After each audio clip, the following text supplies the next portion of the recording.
자, 오늘 함께 볼 말씀 베드로전서 5장 1절에서 7절. 제가 읽겠습니다. 너희 중 장로들에게 권하노니 나는 함께 장로된 자요 그리스도의 고난의 증인이요 나타날 영광에 참여할 자니라. 너희 중에 있는 하나님의 양무리를 치되 억지로 하지 말고 하나님의 뜻을 따라 자원함으로 하며 더러운 이득을 위하여 하지 말고 기꺼이 하며 같은 자들에게 주장하는 자세를 하지 말고 양무리의 본이 되라.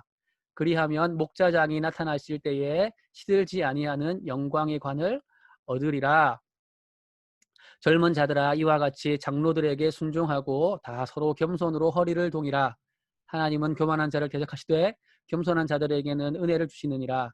그러므로 하나님의 능하신 손 아래에서 겸손하라. 때가 되면 너희를 높이시리라. 너희 염려를 다 주께 맡기라. 이는 그가 너희를 돌보심이라. 아멘. 베드로전서가 강조하는 게 뭐죠? 교회는 성도들은 뭐다? 나그네이다. 거류민이다.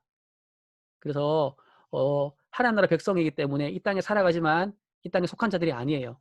자, 그래서 세상의 핍박이나 유혹을 받게 된다. 이게 베드로전서의 가장 중요한 주제입니다. 그 핍박과 유혹을 어떻게 이길 것인가 이걸 다루고 있는데 자, 오늘 본문에서는 이제 마지막 당부를 하고 있어요. 교회의 장로들에게 그리고 젊은 자들에게. 자, 여기서 장로라고 하는 거는 뭐냐면요. 장로 말 그대로예요. 그러니까 연장자 이런 뜻입니다.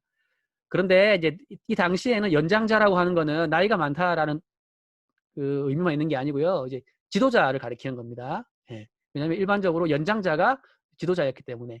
그래서 오늘 이 말씀은 1차적으로 교회의 지도자들을 향한 말씀이에요. 자, 지금으로 치면 뭐죠? 뭐 교회 목사님들, 뭐 장로님들을 가리키는 표현이다 이렇게 볼 수가 있겠습니다. 자, 근데 이 말씀을 통해서 우리가 뭘 배울 수 있냐면 베드로 전서가 기록된 초대 교회 때부터 교회 안에 뭐가 있었다?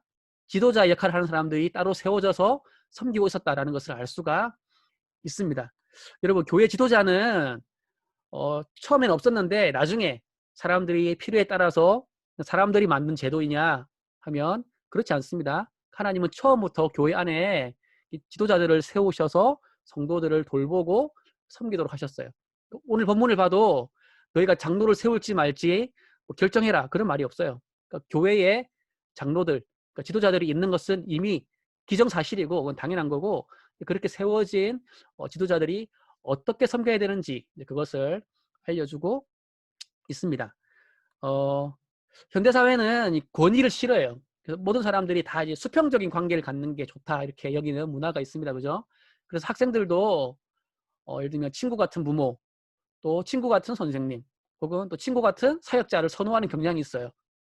물론 이제 부모님이나 선생님 또 사역자들과 이 거리감을 가지고 이렇게 멀리 하는 것보다는 친밀하게 지내는 게 좋은 일입니다. 자, 그러나 부모님 혹은 선생님 또 사역자들에게 권위 자체가 없어지는 거는 사실 여러분에게도 좋은 게 아니에요.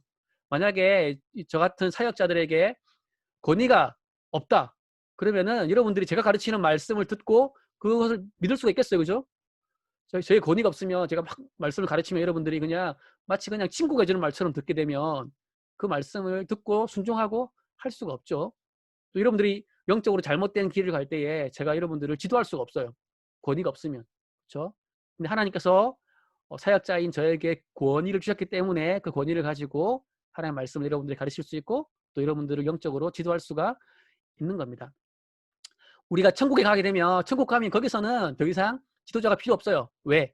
모두가 사랑으로 충만하고 모두가 하나님을 아는 지식으로 충만하고 또 죄에 대한 유혹도 더 이상 없기 때문이죠. 그러나 우리가 이 땅을 사는 동안에는 믿는 자들 중에서 검증을 거쳐가지고 지도자를 세워야 돼요. 세워서 믿음이 약한 자들을 그들을 통해서 가르치고 돌볼 필요가 있는 겁니다.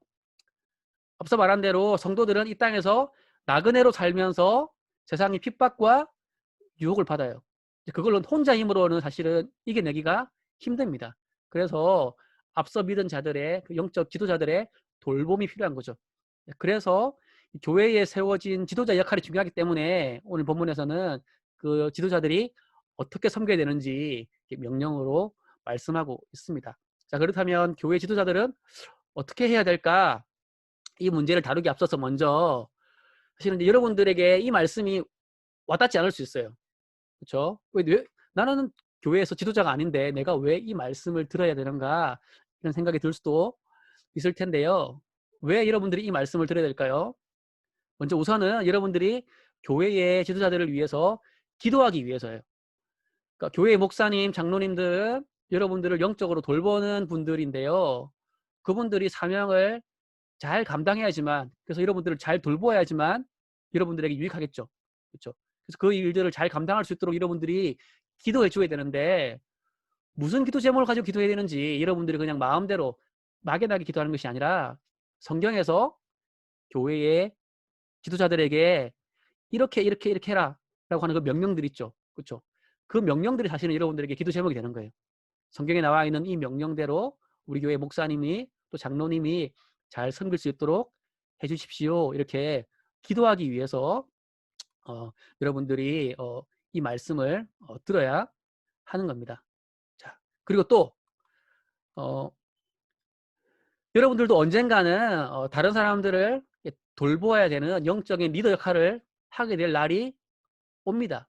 그래서 지금부터 이 말씀들을 통해서 좋은 지도자란 하나님의 이런 명령대로 섬기는 자구나 하는 걸 배워야 돼요. 또 그리고 또 한 가지, 여러분 중에는 사실 여러분들이 고등학생이기 때문에 이미 교회에서 어, 리더 역할을 하는 사람들이 있어요. 그러니까 예를 들면 중등부 친구들 앞에서는 여러분들은 일종의 지도자 역할을 하게 되는 거죠. 그리고 이제 보통 교회들이 보면 고2들이 임원들을 많이 하거든요. 그죠? 그러니까 중고등부라고 하는 그 공동체 안에서는 여러분들도 지도자이기 때문에 이 말씀에 귀를 기울여야 한다라는 겁니다. 자, 그러면 이제 구체적으로 지도자들에게 주는 하나님의 말씀이 뭔지 봅시다. 자, 우선 2절에서 강조하는 게 뭡니까? 뭘 강조하냐면 일단 지도자들이 돌보아야 되는 성도들이 누구인가? 그들은 마치 내 부하 같은 사람, 내 아랫사람 그런 게 아니라 뭐다? 하나님의 약물이다라는 것을 기억하라는 겁니다. 이게 제일 중요해요. 이 사실을 명심해야지만 이후에 나오는 명령들에 잘 순종할 수가 있어요. 그러니까 성도들을 혹은 여러분들은 여러분 교회 후배들을 내 마음대로 할 수 있는 사람처럼 여기지 않고 저들은 하나님의 소유된 백성이다. 그래서 내 마음대로 하면 안 되고 하나님의 뜻대로 저들을 섬겨야 된다라는 걸 우리가 명심을 해야 하는 거죠. 그렇죠? 자, 그래서 이게 하나님의 소유된 백성들이기 때문에 그들을 섬기는 일을 억지로 하면 안 되고 자원함으로 기쁨으로 해야 돼요. 그래야 하나님께 영광이 됩니다. 그러니까 하나님의 약물인 성도들을 돌보고 섬기는 데에 억지로 하게 되면 어떻게 될까요? 하나님은 어떤 분으로 만드는 거예요? 하나님을 마치 힘든 일을 하기 싫은 일을 억지로 시키는 그러한 악덕 사장님처럼 만들게 되는 거예요. 그럼 하나님께 영광이 안 되는 거죠. 예를 들면 여러분들이 여기 지금 들어와 있는데 이 모임에 들어와 있는 친구들이 옆에서 누가 너 그 모임 왜 가? 뭐 가기 싫은데 그냥 뭐 간사님이랑 안면도 있고 해가지고 억지로 가는 거야. 그러면은 다른 사람들이 저를 어떻게 생각하겠어요, 그죠? 네. 그 사람 되게 재미없는 사람인가 보다.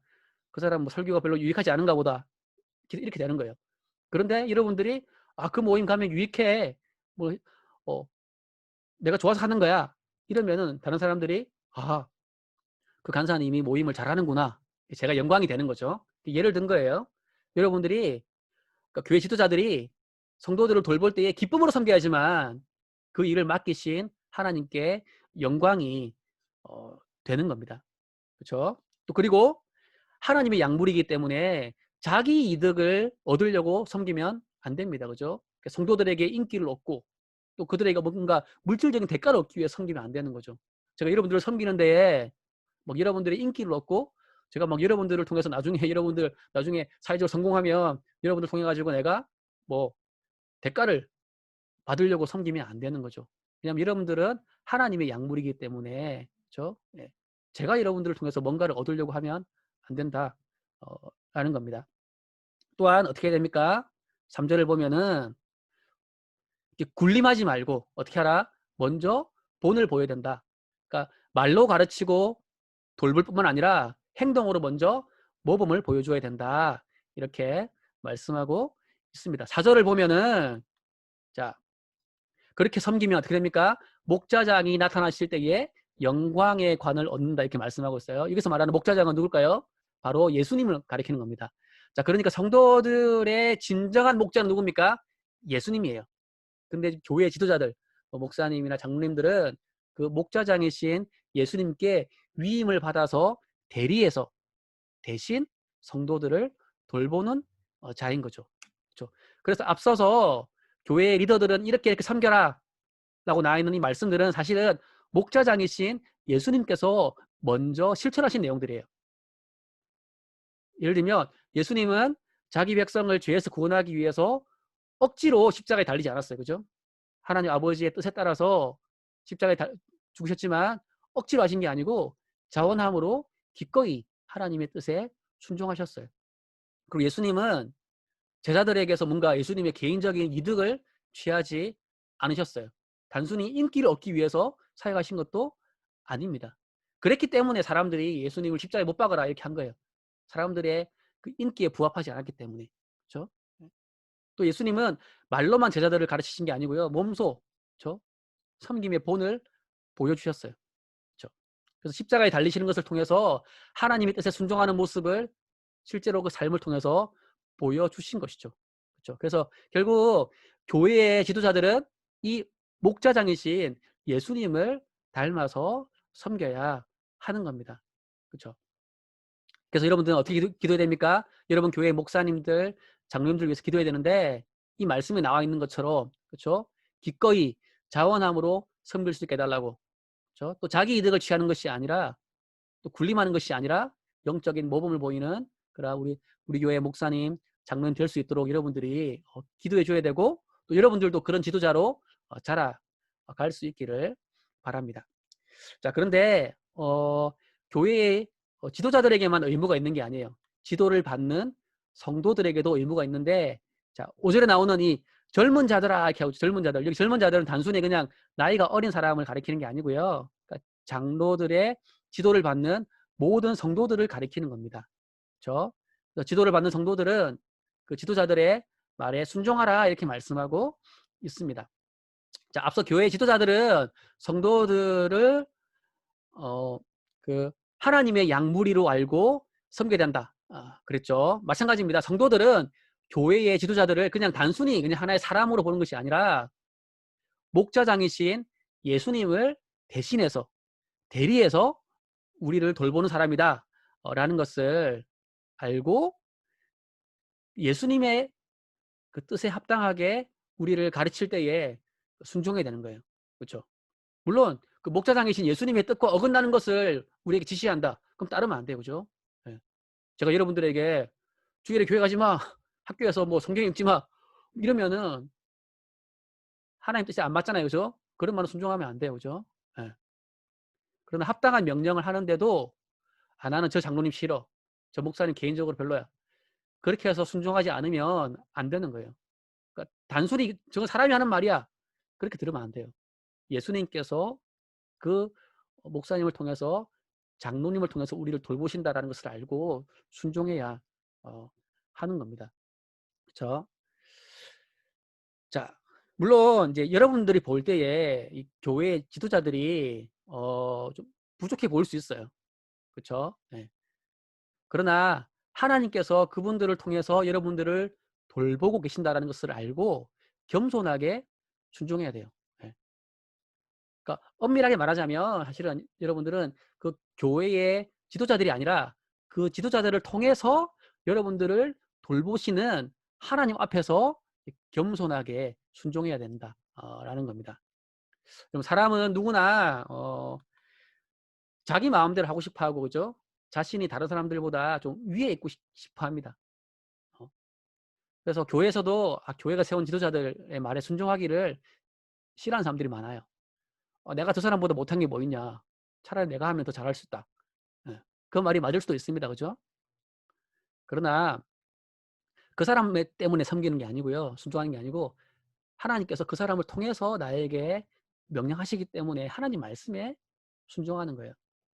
그리고 교회 안에서는 진정으로 높여지는 거는요. 내가 사람들 앞에서 막 잘난 척하고 군림하고 한다고 높여지는 게 아니에요. 여러분 교회에서 가장 높으신 분은 누굴까요? 목사님? 장로님? 아니에요. 교회의 머리가 누구시죠? 예수님. 그래서 교회 안에서 가장 높으신 분은 교회의 머리이신 예수님입니다. 자, 그러므로 그 가장 높으신 예수님의 뜻에 순종하는 사람이 사실은 교회에서는 영적으로 보면은 가장 높은 자리에 있는 사람이에요. 자, 그리고 우리가 그 예수님의 뜻에 순종해야 되는데 예수님이 직접 여러분들에게 귀에 대고 말씀하십니까? 직접 꿈에 나타나가지고 막 말씀하십니까? 그러지 않으세요. 예수님은 교회에 목사님, 장로님, 집사님, 권사님들 이렇게 지도자들을 세우셔서 그들을 통해서 예수님의 뜻을 우리에게 전해주시고 우리를 돌보시는 거예요. 그래서 교회의 지도자들의 말에 순종하는 걸 통해서 우리는 교회의 머리 되시는 그 예수님의 뜻에 순종할 수 있고 그래서 머리 대신 예수님의 뜻에 순종하는 사람이 사실은 영적으로 보면은 가장 낮은 사람이 아니고 가장 높은 사람인 거예요. 그렇죠? 네. 자, 물론 이제 그렇게 순종하는 사람이 사람들의 눈에 볼 때에는 낮아 보일 수 있어요. 그러나 이 6절에 나오는 것처럼 하나님께서는 겸손하게 순종하는 자를 높게 보십니다. 그리고 때가 되면 그 사람을 높여 주십니다. 예수님도 그렇게 사셨어요. 그렇죠? 예수님께서 뭐라고 하셨냐면 첫째가 되고자 하면 뭇 사람의 끝이 되며 뭇 사람을 섬기는 자가 되어야 하리라 이렇게 말씀하셨고 실제로 그렇게 사셨어요. 예수님께서는 자기를 높이지 않고 겸손의 왕으로서 제자들의 발을 씻기시고 제자들을 섬기셨어요. 그렇죠? 죽기까지 섬기심으로 사람들이 보기에는 실패한 사람처럼 보였지만 하나님께서 어떻게 합니까? 부활을 통하여서 예수님을 높이셨어요. 그렇죠? 네. 우리도 이와 같이 자기를 낮추고 겸손하게 교회의 가르침에 순종해야 돼요. 그게 영적으로 가장 높은 자리에 오르는 길이고 하나님께서 높여주시는 삶을 사는 길입니다. 자, 그리고 마지막 7절을 보면 우리가 그 지도자들의 가르침에 또 돌봄에 순종해야 하는 또 다른 이유가 나오는데요. 자, 7절을 보면은 우리를 돌보시는 그 하나님께 우리의 염려를 맡기라 이렇게 말합니다. 자, 교만한 자들은 자기 힘으로 내 힘으로 신앙생활 잘할 수 있다. 삶의 문제들도 세상의 핍박과 유혹들도 내가 내 힘으로 다 이길 수 있다. 착각해요. 그러나 우리가 아무리 잘났어도 하나님보다 잘난 사람 없죠. 그죠? 그러므로 우리 모두는 하나님의 돌보심이 필요합니다. 그런데 앞서 말한 것처럼 하나님은 우리를 돌보실 때 어떻게 돌봅니까? 하나님의 양무리를 돌보기 위해서 교회에 지도자들을 세우시고 그들을 통해서 여러분들을 돌봐 주시는 거예요. 그렇죠? 그러므로 우리는 교회의 지도자들을 통해서 하나님의 돌보심을 받아야 됩니다. 그러한 돌보심을 통해서 우리의 염려를 하나님께 맡기고 또 교회와 함께 서로 기도해 주면서 서로 격려하면서 함께 삶의 문제를 해결해 나가야 한다라는 겁니다. 자, 말씀을 정리하겠습니다. 나그네와 같은 삶을 살아가는 성도들은 이 땅에서 계속해서 핍박과 유혹을 받으며 살아가야 됩니다. 그런데 우리 혼자 힘으로는 그 핍박과 유혹을 이기고 믿음을 지켜나가기가 힘들어요. 자, 그래서 하나님의 돌보심이 필요한데 그 하나님은 그 돌봄의 역할을 교회의 지도자들에게 부여하시고 그들을 통해서 우리를 돌보게 하셨습니다. 그렇죠? 하나님은 먼저 뭐라고 하십니까? 뭐부터 하십니까? 하나님께서는 목자장이신 예수님을 통해서 교회의 지도자가 어떻게 섬겨야 되는지 모범을 보여주셨어요. 그래서 교회 지도자들도 그 본을 따라서 하나님 맡기신 이 돌봄의 사명을 잘 감당해야 됩니다. 어떻게? 자원하는 마음으로 자기 이득을 취하지 않고 성도들 위해 군림하지 않고 모범을 보여주는 앞서 섬기는 그러한 지도자가 돼야 돼요. 그래서 여러분 교회 리더들이 목사님, 장로님, 권사님, 집사님들이 이런 자세로 잘 섬길 수 있도록 기도해야 되고 또 여러분들은 중고등부 안에서 또 이런 역할들을 잘 할 수 있기를 바랍니다. 그리고 여러분들은 또 그러한 지도자들의 섬김을 그 돌봄을 잘 받을 수 있길 바랍니다. 겸손하게, 그렇죠? 그분들의 말씀에 순종할 수 있기를 바랍니다. 그러니까 그분들에 대한 뭐 목사님이나 장로들에 대한 어떤 개인적인 호불호 때문에 말을 듣고 안 듣고 하는 것이 아니라 그분들이 목자장이신 예수님을 대신해서 나를 가르치고 나를 돌보는 분이다 라는 그것 때문에 좀 겸손하게 그분들의 말에 순종할 수 있기를 바랍니다. 그러한 순종을 통해서 하나님의 돌보심을 체험할 수 있는 우리 모두가 되기를 소망합니다.